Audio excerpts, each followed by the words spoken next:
देख रहे हैं देशवा न्यूज और मैं हूं आपके साथ दक्षा प्रिया।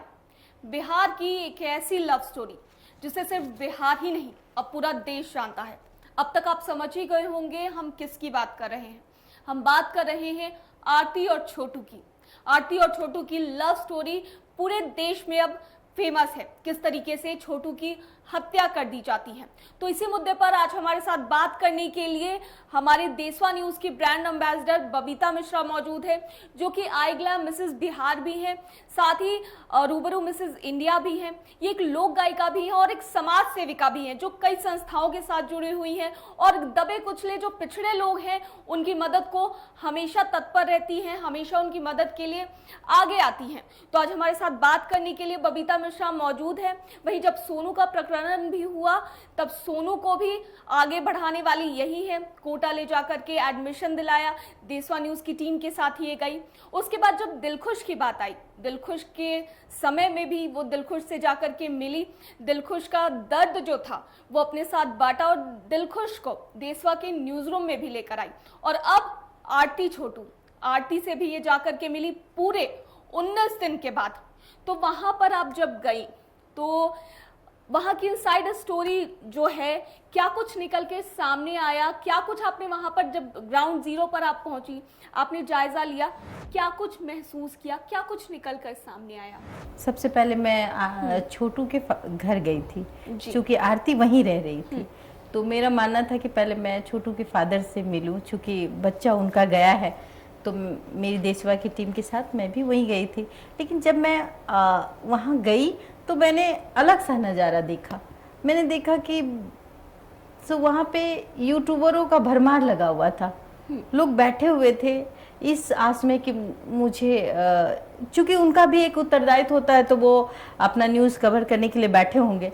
जब 19 दिन की बात करी, 19 दिन के बाद मैं वहाँ गई थी। पूरे 19 दिन के बाद आप पहुंची ग्राउंड पर। मेरा जाने का कोई मकसद नहीं था, लेकिन जब ये कंट्रोवर्सी में आया, जब लगा कि आरती के लिए लोग गलत गलत बयानबाजी कर रहे हैं, तब मैंने निर्णय लिया कि मैं वहां जाऊं और मैं जितने भी सत्य घटना हो, क्या सच्चाई है उसको देखूं, महसूस करूं कि उस परिवार के साथ बीता क्या है। तो बस मैं इसी तरह के, जब मैं उसके फादर से मिली तो मुझे बहुत महसूस हो रहा था। मेरे अब उनके 19 दिन के बाद भी उनके आंखों में मैंने आंसू देखा। वो आंसू जो एक बेटे के खोने का गम एक बाप को दिखता है, वो बाप जो जीते जी मर गया। बस छोटू के फादर से जब मिली तो मैंने उनको ढाढ़स बनवाया। फिर मैंने उनसे पूछा कि उस रात हुआ क्या था। तो उन्होंने बस इतना ही कहा कि आरती ने उनको कॉल किया जी। आरती बताई, आरती सच्चाई जानती है। और फिर उन्होंने अपनी जी, जब मैंने उनसे एक बात पूछी कि जब उनको पानी के लिए उनका बेटा मांग रहा था, आपने पानी क्यों नहीं पिलाया, आपने पानी क्यों नहीं दिया, आप क्यों नहीं लोगों के पास गए कि मेरा बेटा को बचा लीजिए। तो उन्होंने कहा कि जब मैं वहाँ अचानक से अकेले गया था और एक दो लोग होंगे उनके साथ, लेकिन वो ये नहीं जानते थे कि उनका बेटा मर जाएगा। इसके बाद आप किन से मिली? जब छोटू के पिता से मिली, उसके बाद? छोटू के पिता से मिलने के बाद मैं आरती जी से मिली। तो आरती जी से मिलने के बाद क्या मतलब उसकी क्या हालत थी, पहले तो ये बताइए जी। 19 दिन, जब मैं 19 दिन की बात करूं तो 19 दिन में मैंने आरती को देखा। जब मैं वहाँ गई और अंदर का नज़ारा देखा तो वो एक बंद कमरे में डरी सहमी बैठी हुई थी, बैठी नहीं लेटी हुई थी, और उसको इंजेक्शन लगा हुआ था, सलाइन चल रहा था। और तब मैंने पूछा कि इसकी स्थिति कैसी है, तो 19 दिन में दिख गया। बहुत सारे सोशल मीडियाज वाले बोलते थे कि नाटक करती है, बेहोश हो जाती है, मीडिया का जवाब नहीं देती है, सब ये जानती है, यही दोषी है।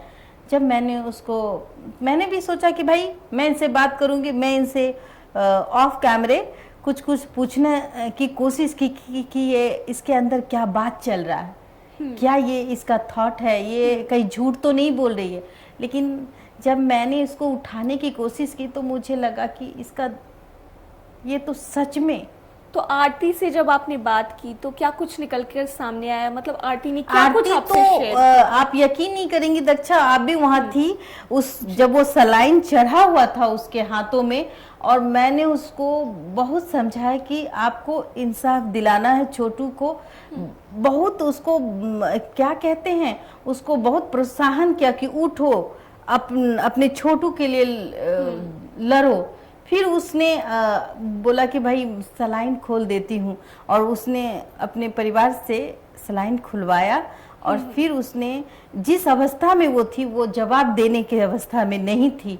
उसके आंखों का आंसू, मुझे दर्द महसूस होता है जब मैंने उसके आंखों में आंसू, और फूटते फूटते वो रो रही थी और बयान कर रही थी इस बात से कि मेरे छोटू को मारा गया है। तो अब देशवा न्यूज के माध्यम से कुछ ऐसा खुलासा करने वाले हैं जो अभी तक किसी चैनल ने नहीं दिखाया। बबीता मैम गई थी वहां पर, तो क्या कुछ सूत्रों के हवाले से आपको पता चला है, कुछ ऐसी खबरें जो कि अब तक किसी को नहीं पता है?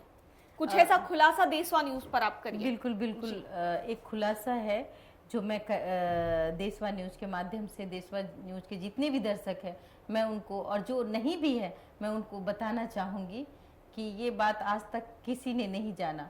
मौत हुई है, कैरेंट से हुई है, कैसे हुई है ये बात आप मेरी जुबानी जरूर सुन लीजिएगा। अब मैं बताना चाहूंगी कि सुबह 6 बजे तक जी छोटू जीवित था जी। और वहाँ पंचायती बैठ रही थी, शादी का भी बात चल रहा था, गाड़ियां आने वाली थी, लोग पंचायती पे बैठे हुए थे, और छोटू बिल्कुल जीवित था, सिर्फ पानी मांग रहा था और कुछ नहीं। बाकी वो सब पूरे तरीके से वो उसको पता चल गया था कि अब मेरी शादी आरती से हो जाएगी, क्योंकि उसके फादर आ चुके हैं, हाँ, और पंचायत बैठ चुकी है और लोग बातें कर रहे हैं, अब गाड़ी का आना जाना चल रहा है। तो जब बातें हो रही थी, इसी बीच पवन यादव चुपके से छोटू के रूम में दाखिल हुआ, और उसने देखा कि वहां कोई नहीं है। उसने उसको कैरेंट से उसकी मौत, मतलब कैरेंट लगा दिया। अब ये पूछेगा कि कैरेंट तो लगा दिया, अब तो इससे तो मर ही जाएगा, लेकिन नहीं, छोटू जीवित था। लेकिन उसके मरने का एक ही कारण था कि वो उसने कैरेंट जो है, पवन यादव जी ने उसको कैरेंट कहाँ लगाई, ये महत्वपूर्ण बात है। कहाँ पर करंट लगाया गया छोटू को? मेरे विश्वसनीय सूत्रों ने मुझे बताया कि कैरेंट से उसकी मौत हुई है, और जहां हुई है मैं आपको अभी बताऊंगी तो आपका दिल दहल जाएगा। उसने जानबूझकर कैरेंट उसके सीने में लगाया, सीने में, समझ सकते हैं ना, सीने में लगाया, जिसके कारण तत्काल उसकी मौत हो गई।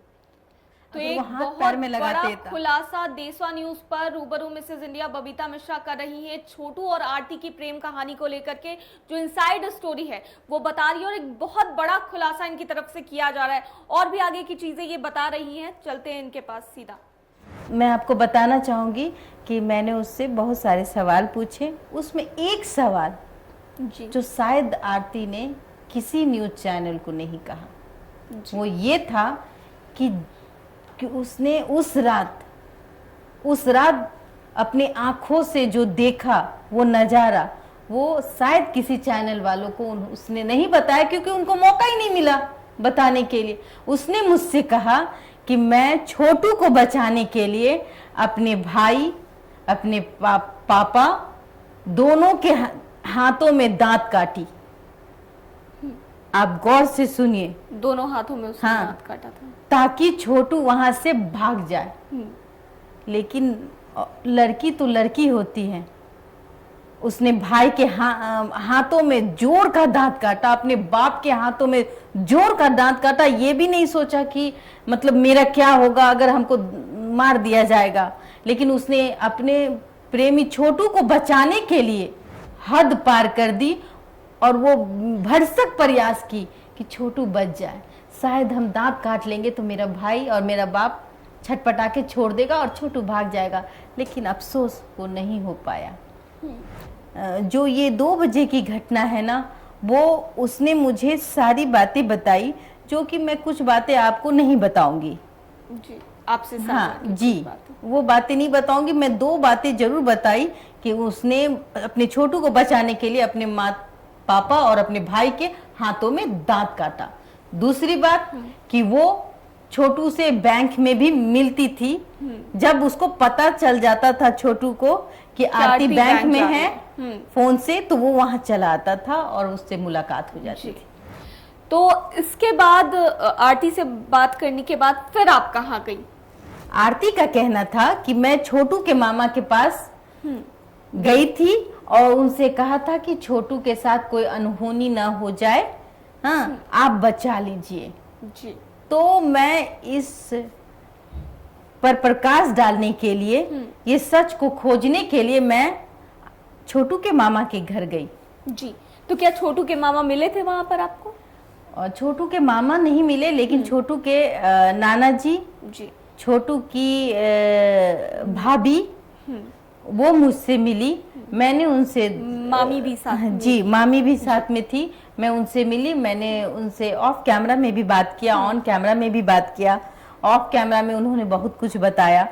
छोटू की भाभी का कहना था कि पूरा परिवार को उसने सूचना दी थी। पूरे परिवार को पता था? बिल्कुल, उन दोनों के बारे पूरे में? परिवार को पता था उनके बारे में। ऑफ कैमरा उसने हमसे ये बात की कि छोटू के परिवार वाले जानते थे और आरती के भी परिवार वाले जानते थे। दोनों के परिवार वाले अच्छी तरीके से जानते थे दोनों के रिलेशनशिप के बारे में। बिल्कुल। और छोटू के पापा और आरती के पापा दोनों सत्संगी थे। जब दोनों सत्संगी थे और दोनों सत्संग में जाते थे, एक दूसरे से बात करते थे, तो कैसे चूक हो गई? अब जहां तक बात आ रही है सामने की, कुछ लोगों का कहना है, यहाँ तक कि जो आरती की दादी है उसका भी कहना, आरती के भाई का भी कहना था कि दोनों ही आपत्तिजनक हालत में पाए गए थे। इस वजह से आवेश में आकर के छोटू की हत्या कर दी गई। नहीं, मैं आपको ये बात पर जी मैं आपको रोकना चाहूंगी। चूंकि आरती के भाई का कहना है कि उसने अपनी बहन को बाथरूम में आपत्तिजनक स्थिति में देखा। आरती की दादी का कहना है कि उसने उसको बिस्तर पे देखा। और उसके छोटे भाई का कहना है, आरती का जो छोटा भाई है का कहना है कि वो उसको आंगन में देखा। तो 3 लोग 3 बातें कर रहे थे जी। तो इस पे कोई सच्चाई नहीं है। मैं आपको बाथरूम के पास, आप जब हम और आप बाथरूम के पास गए, और आपको पता होना चाहिए कि 2 बजे रात में तो क्या वहां 5-6 शाम के अगर 7 बज जाएं तो वहां जाने से मैं डरती हूँ। बिल्कुल, वहां पर जो झाड़ थे, जंगल थे, उसे देखकर साफ समझ में आ रहा था कि जब अंधेरा होने के बाद वहां पर कोई जाने की हिम्मत नहीं कर बिल्कुल सकता। बिल्कुल कोई नहीं जा सकता। और गांव देहात में सांप बिच्छी आसानी से बाथरूम में बैठे रहते हैं जी। और वहां जाने का मतलब है कि, और कोई भी प्रेमिका नहीं चाहेगी कि भाई बाथरूम में ले जाके सांप बिच्छी से अपना प्रेमी को कटवा दे। यहाँ हमें कुछ समझ, मैं वो सत्य जानने गई थी। मैं जब बाथरूम में घुसी तो मुझे तो सब फेक लगा। बाथरूम में तो सही से कुछ था ही नहीं जी। और बाथरूम जैसा था, वहां आप खड़े भी सही से नहीं हो सकते। अंधेरे में वो बाथरूम में, वहां सांप बैठा रहेगा, आपका इंतजार करेगा। तो लोगों का कहना है कि आपत्तिजनक स्थिति में पाए गए। वो बिल्कुल उस बाथरूम में आपत्तिजनक स्थिति में क्या लगता है आपको? नहीं, वो एकदम बेबुनियाद एक अफवाह, एक झूठ उसके भाई के द्वारा फैलाई गई है। चूंकि वो अपना जान बचाना चाहता है तो उसने अपनी बहन को बदनाम करने की एक साजिश रची है कि बाथरूम का बात कहेंगे और तो भाई सब समझेगा कि हाँ बाथरूम में कुछ हुआ है।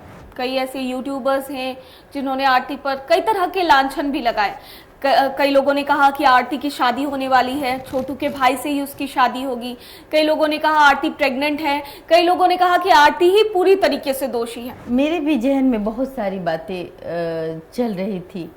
जिन यूट्यूबरों ने उसको बदनाम करने की एक मतलब साजिश रची, उनके बारे में, एक तो किसी भी महिलाओं को बदनाम करने की जो मुहिम छिड़ी हुई है वो नहीं होना चाहिए।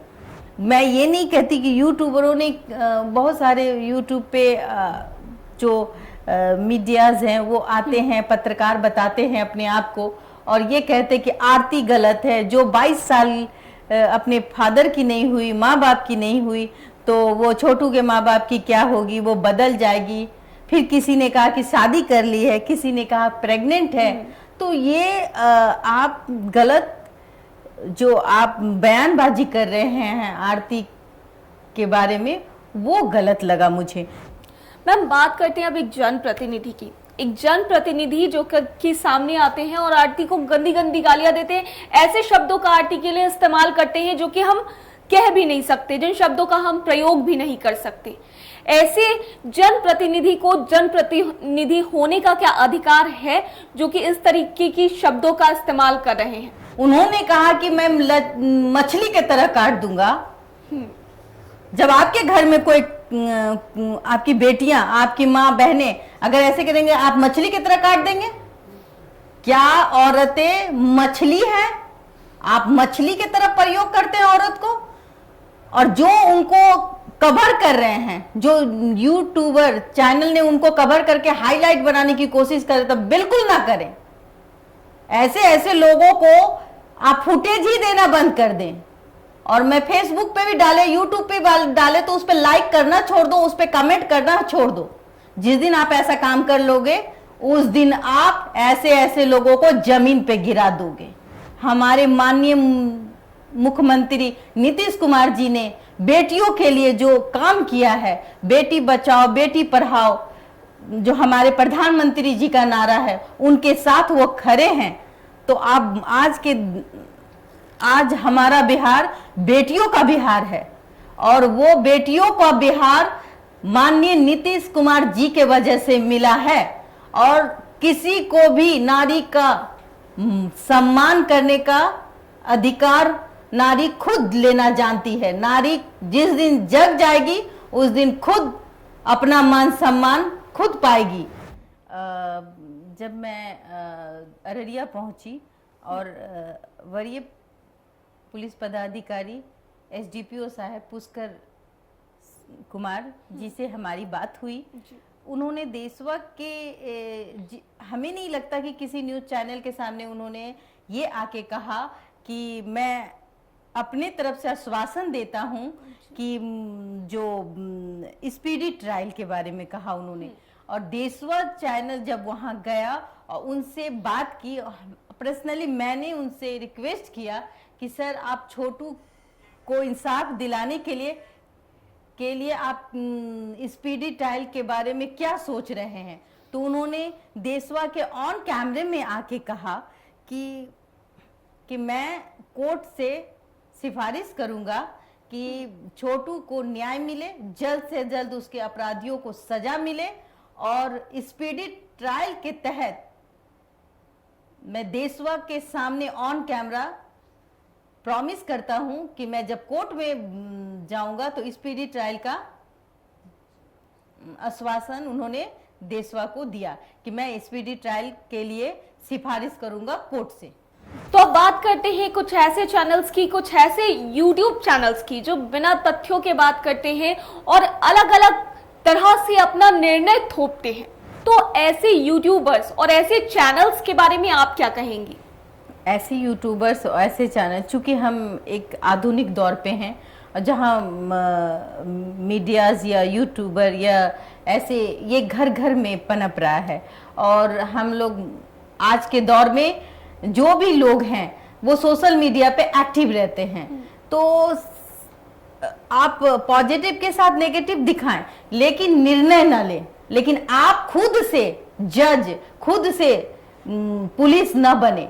मेरा जो भी सोशल मीडिया का काम है कि वो अपराध जहां हो रहा है उसको उजागर करे, उसको दिखाए, उसको सही रास्ते पे ला करके पुलिस की आंखों को खोले कि यहाँ अपराध हो रहा है। लेकिन इसका मतलब ये नहीं है कि आप ही कानून बन जाएं, आप ही कोर्ट बन जाएं और आप ही सजा दिला दें। तो मैं सरकार से आग्रह करना चाहूंगी कि ऐसे मीडिया जो सस्ती लोकप्रियता चाहती है, जिसको व्यू लेने का एक ही मकसद होता है कि मैं निर्णय दे दूं, मेरा व्यू भी आ जाए, मेरा सब्सक्राइब भी आ जाए। तो मैं सरकार से आग्रह करूंगी कि ऐसे जो सोशल मीडिया प्लेटफॉर्म पे कुछ पत्रकार बने हुए हैं उस पर थोड़ा कमान लगा दे और एक गाइडलाइंस तय करे कि महिलाओं के मान सम्मान के साथ जो खिलवाड़ कर रहा है उस पर एक कार्रवाई कर दे। तो पूरे 19 दिनों के बाद जब रूबरू मिसेज इंडिया बबीता मिश्रा देशवा न्यूज की टीम के साथ अररिया पहुंची, छोटू और आरती के गांव, तो जो नजारा था वो हमने आपको दिखाया देशवा न्यूज के माध्यम से। और सारी जो इनसाइड स्टोरी है छोटू और आरती को लेकर के वो भी हमने खुलासा किया अभी। और मैं ये चीज कहना चाहूंगी देशवा न्यूज पर कि इस तरह की घटना से लोगों को सबक लेना चाहिए और इस तरह की घटना ना हो इसके लिए कदम उठाना चाहिए। तो हमारे साथ बात करने के लिए हमारे साथ जुड़ी थी रूबरू मिसेज इंडिया बबीता मिश्रा, जो सोनू वाली मैडम के नाम से भी काफी चर्चित हैं क्योंकि इन्होंने सोनू को आगे बढ़ाया था। सोनू के एडमिशन का जिम्मा जो है वो बबीता मिश्रा ने ही लिया था, इसीलिए सोनू वाली मैडम के नाम से भी काफी चर्चित हैं। तो बहुत बहुत धन्यवाद मैं आपका करना चाहूंगी हमारे साथ जुड़ने के लिए। थैंक यू सो मच देशवा न्यूज को। देशवा न्यूज में फिलहाल के लिए इतना ही। बने रहिए हमारे साथ देश और दुनिया की तमाम खबरों के लिए। धन्यवाद। देशवा न्यूज पर वीडियो देखने के लिए लाइक करें, सब्सक्राइब करें, साथ ही बेल आइकन दबाना न भूलें।